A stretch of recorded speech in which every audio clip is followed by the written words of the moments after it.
Dans le livre du Deutéronome au chapitre 26, Moïse disait au peuple, « Lorsque tu présenteras les prémices de tes récoltes, le prêtre recevra de tes mains la corbeille et la déposera devant l'autel du Seigneur ton Dieu.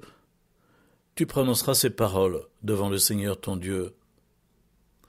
Le Seigneur nous a fait sortir d'Égypte à main forte et à bras étendus par des actions terrifiantes, des signes et des prodiges. Il nous a conduits dans ce lieu et nous a donné ce pays, un pays ruisselant de lait et de miel. Et maintenant, voici que j'apporte les prémices des fruits du sol que tu m'as donnés, Seigneur. » Dans la lettre de saint Paul aux Romains, chapitre 10, « Si de ta bouche tu affirmes que Jésus est Seigneur, si dans ton cœur tu crois que Dieu l'a ressuscité des morts, alors tu seras sauvé. » C'est avec le cœur que l'on croit pour devenir juste, c'est avec la bouche que l'on affirme sa foi pour parvenir au salut. Dans l'Évangile selon saint Luc, au chapitre 4, pendant 40 jours, Jésus fut tenté par le diable.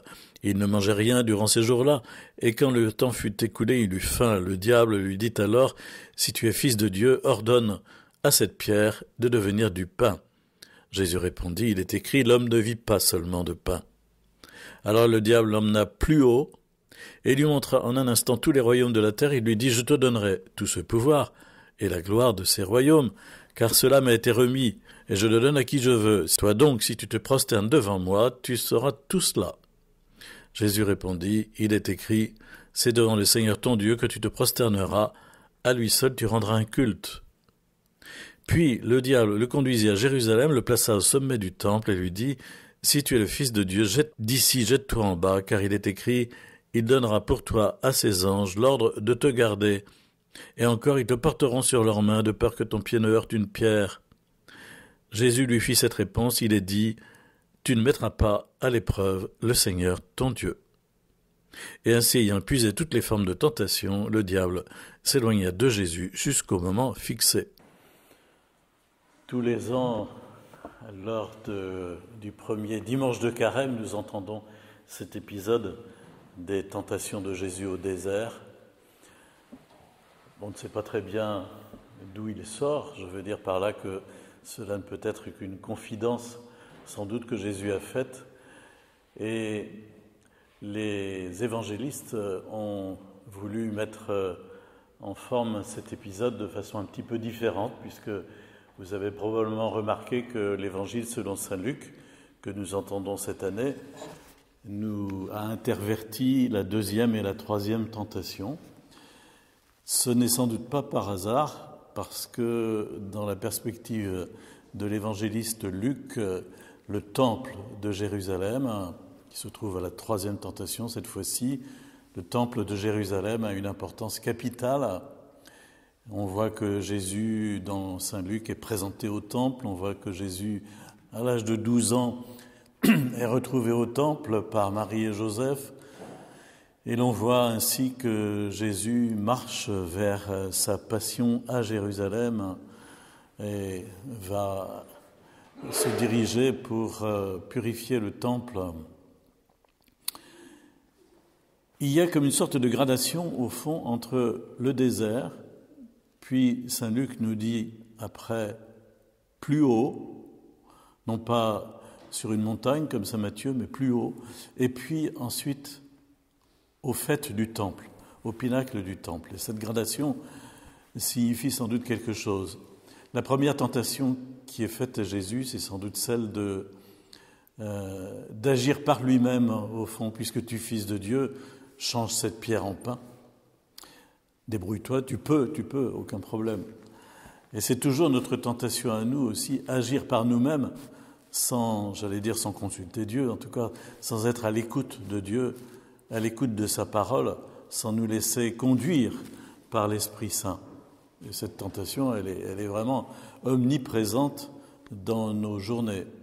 Si bien que une première chose que nous avons à faire chaque matin, c'est de nous remettre au Seigneur pour lui dire, Seigneur, conduis-moi, dirige-moi, je te donne la conduite de ma journée, de ma vie, de ma personne. Jésus va répondre ainsi à cette première tentation en disant « l'homme ne vit pas seulement de pain », mais, comme rajoute le Deutéronome, de toute parole qui sort de la bouche de Dieu, et ainsi prendre conscience que tout nous vient de Dieu, que tout est cadeau au fond. C'était déjà dans la première lecture, vous avez entendu l'histoire des prémices qui est omniprésente dans les civilisations à l'époque, et ici qui est relue à la faveur de l'alliance avec Dieu, en disant, ben voilà, tu apporteras les prémices de tes récoltes. Tout est cadeau, tout vient de Dieu, et tout doit être restitué à Dieu. La modification de la prière de l'offertoire qui a été faite récemment est intéressante à ce sujet. Tu es béni, Seigneur, Dieu de l'univers. Nous avons reçu de ta bonté ce pain que nous te présentons. La meilleure traduction du latin qui a été faite insiste sur cet aspect. Nous ne pouvons t'offrir que ce que tu nous as donné et tout vient de toi. Et Seigneur, voilà, conduis-moi, guéris-moi, dirige-moi, car tout vient de toi et tout est pour toi. La seconde tentation qui est faite par le diable à Jésus, plus haut, c'est au fond pour aboutir à tes fins, puisque tu es fils de Dieu et réaliser ta mission messianique, tu n'as qu'à te compromettre et te prosterner devant moi. Et nous aussi, il nous arrive d'idolâtrer n'importe quoi et de nous compromettre et ainsi d'accepter en arrière-fond que l'esprit du mal puisse agir dans nos vies. Je pense à certains aspects qui sont d'ordre occulte ou en allant voir guérisseurs, magnétiseurs, radiesthésistes, médiums, voyants, etc., nous nous mettons entre les pattes de compromission directe avec l'occulte, avec l'esprit du mal. Mais ça peut être d'autres façons, au fond, plutôt que non pas idolâtrer sa santé, comme on vient de le dire, mais aussi idolâtrer sa propre pensée, etc., et s'enfermer, s'encapsuler dans des pensées obsédantes qui donnent prise à l'esprit du mal et qui nous compromettent. Et Jésus va répondre, c'est devant le Seigneur ton Dieu que tu te prosterneras à lui seul, tu rendras un culte. Alors, puisque le démon n'a pas réussi à mettre Jésus dans ses filets, il va lui présenter une troisième tentation qui, cette fois-ci, est au pinacle du temple, puisque Jésus ne veut pas se compromettre avec les forces du mal directement. Le démon lui propose de se compromettre avec Dieu en disant, au fond, puisque tu es fils de Dieu, tu peux faire n'importe quoi. Dieu obéira toujours à ce que tu fais, il viendra toujours à ton secours.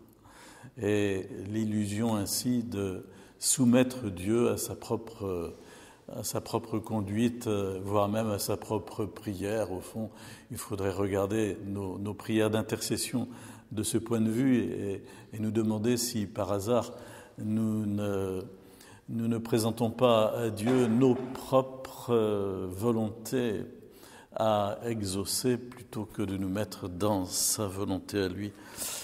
Et Jésus va répondre, tu ne tenteras pas, tu ne mettras pas à l'épreuve le Seigneur ton Dieu. Ainsi, nous avons ici comme trois réponses qui peuvent nous concerner dans notre vie concrète de chaque jour. La première, c'est ne pas agir par nous-mêmes d'abord, mais nous mettre à disposition de Dieu, nous laisser conduire par Dieu. La deuxième, ne pas nous compromettre avec l'esprit du mal lorsque, malheureusement, nous sentons bien qu'il est à la porte. Et la troisième, c'est ne pas vouloir faire avec Dieu n'importe quoi, mais là encore, nous remettre à sa volonté.